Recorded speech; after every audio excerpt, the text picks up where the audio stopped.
You must still consider yourself one of the young guys. When I was thinking last night, you got into Winston Cup before the internet.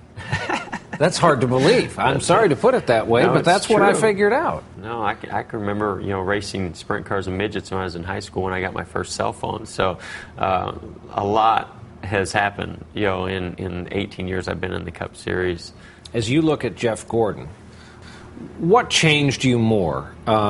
Money, being successful, or having a family? What made you deeper? What made you more contemplative? What grew you up the most? Oh, there's no doubt that you grow up fast when you have children. When they come into this world, it's the most amazing feeling that you'll ever have, and nothing can ever compete with that. We're here, of course, to talk about your charity work, which is formidable, and I imagine having a family has you in that frame of mind toward others. It's just taken off. It's been amazing. It's been heartbreaking to meet and see a lot of the stories, the not successful stories, but at the same time it's been very rewarding to be a part of the successful ones.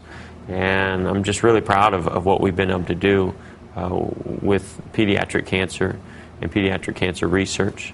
What does it do for you specifically? How does it make you feel to help folks like this? Now I get a better understanding of what the parents are going through.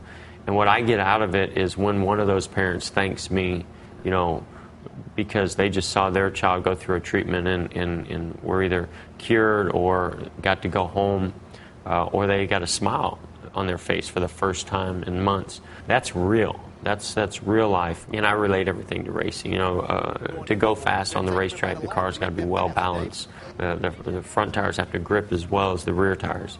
And I feel like it's the same way through life. You have to balance out all your different experiences that you go through, positive, negative ones. It's all a lottery, isn't it? It sure is. And, in your line of work, you have reminders of that all the time. On the racetrack, I do. I feel like I can control my destiny to a certain point. And racing with professional drivers and safe cars, safe tracks. But when it comes to your health, you don't always have that much control. You guys all have a little bit of that kind of live for today, get it while it's good mentality. That's you have to be wired that way to do what you do for a living. But who you're helping are folks who really think life is endless. That's their assumption at that age. And you've got to do everything in your power to make sure that they have as good a shot as anybody. Absolutely. I think that's a great way, to put it. As well as I was a 5-year-old boy who was introduced to driving a car. And had I not gotten that opportunity, had I not been healthy enough to get behind the wheel, I would have never been able to live out my dreams. And, I want every child out there to be able to have that opportunity, whatever it may be, that they're passionate about, to be able to live out their dreams.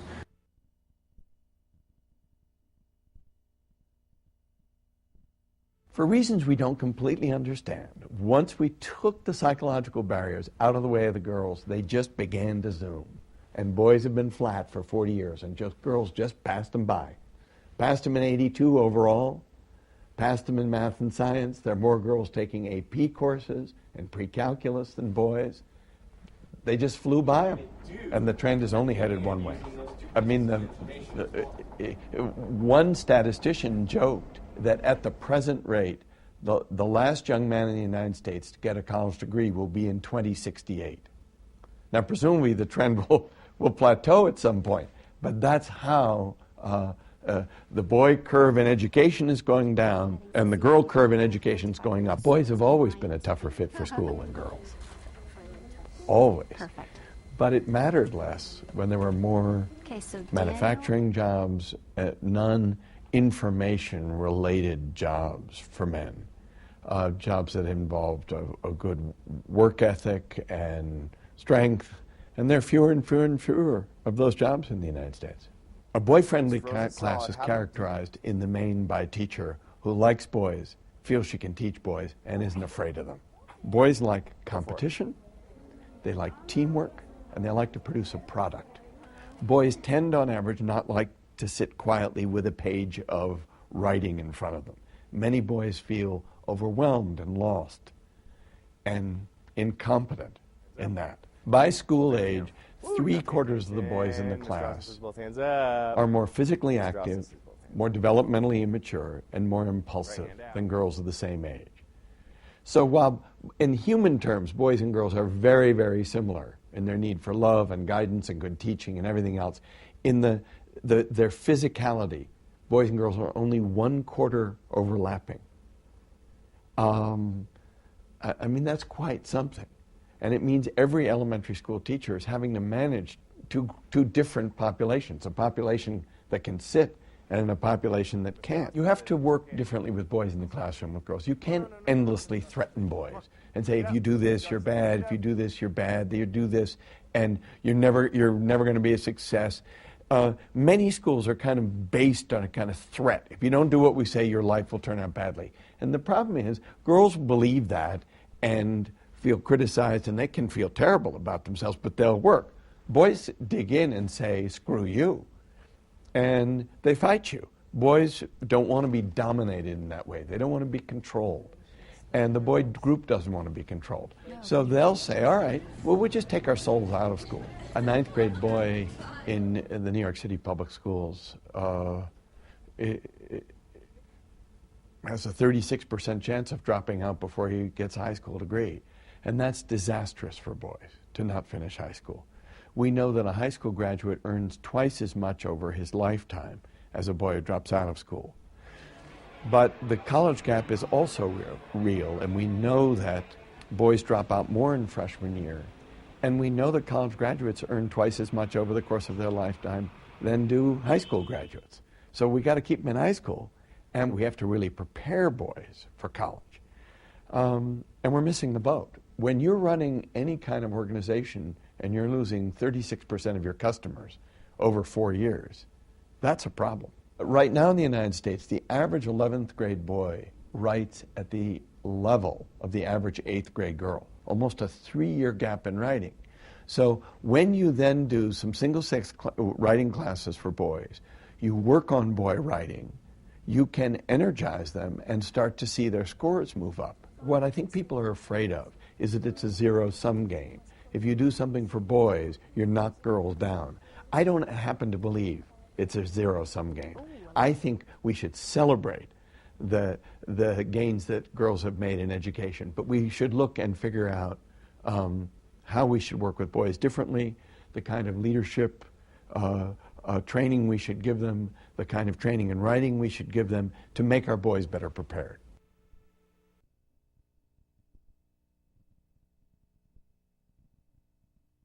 Mr. Mayor, you're the chief executive of a city with a storied past, but what appears to be a very gloomy future. Is it hard for you to see any light at the end of the tunnel? Well, there is light at the end of the tunnel. I think there is a glimmer. And I think any mayor in a city in older industrial cities, whether it's in the New York area, Pennsylvania, Ohio, we have to be. We wouldn't get up every day, and I wouldn't put my feet on the floor in the morning if I didn't think there was a glimmer of hope. But we have our challenges. And we're moving forward with it. There's a whole lot of things that have happened to our cities, but yes, I think there's hope. You're operating under Act 47, which is a Financial Distress Act. Was that a tough call for you to make, to go to the state and say, you know, we've hit the wall? It was a very tough call.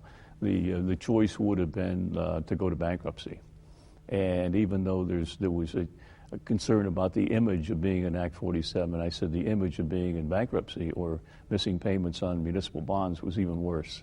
Reading's problems didn't begin yesterday. This has been a long-term trend. Right. Not just in Reading, but up and down the Atlantic seaboard. Old manufacturing towns got way behind the curve. What they depended on was going away, and there were new forms. But it's very hard for an outsider to look in here and say, gee, I can see where they can do a quick turnaround. Oh, it's not a quick turnaround. I don't think it's quick. I think it took a long time to have it reversed the way it has happened. And when we look at all of our cities, including Reading, who are really the engines of our economic growth in the last 2 centuries, and they're the ones that people relied upon to be able to generate arms, armaments, automobiles, steel, everything, textiles, which we were all famous for. But then when, of course, after the war, when everybody left and the middle class left, then we were left with generally the poor and underserved. And that's when things started to really go downhill. And there's a whole lot of issues that relate to that smaller cities have to have police and fire, for example, and our total bill for police and fire on an annual basis is about $40 million. Our total tax that comes in on property tax and earned income tax is only 30. And so we have to make that up with fund transfers, with all kinds of Herculean efforts to do financial swaps, swaptions, pension bonds, selling off property. We've done that. Now we're at a point where we've got to throttle back and recognize that the only way we're going to survive as a city going forward is change some of the structure, not only of how we operate, but also structure at the state level that's going to give us some assistance in this regard. And other cities are right with us. Reading's not the only one. We did a 5-city study, which included Easton, Bethlehem, ourselves, Lancaster, and York. And it shows the same trends. So we mayors are looking to Harrisburg to make some changes there and do something that's going to help us all.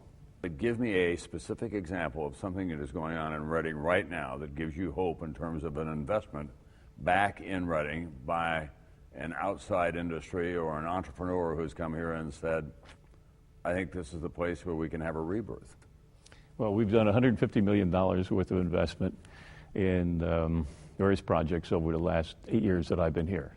And we have a great arts center. We've taken older buildings and converted them over into an arts center, for example. We've got a new hotel that will be under construction within the next couple of months. We built a convention center that's one of the most profitable and the best attended convention centers around. We have brought in other businesses which have relocated or expanded in our Keystone Opportunity Zones. And now we're looking at the arts area, just like every other city is, to have a artist relocation program that we think will help.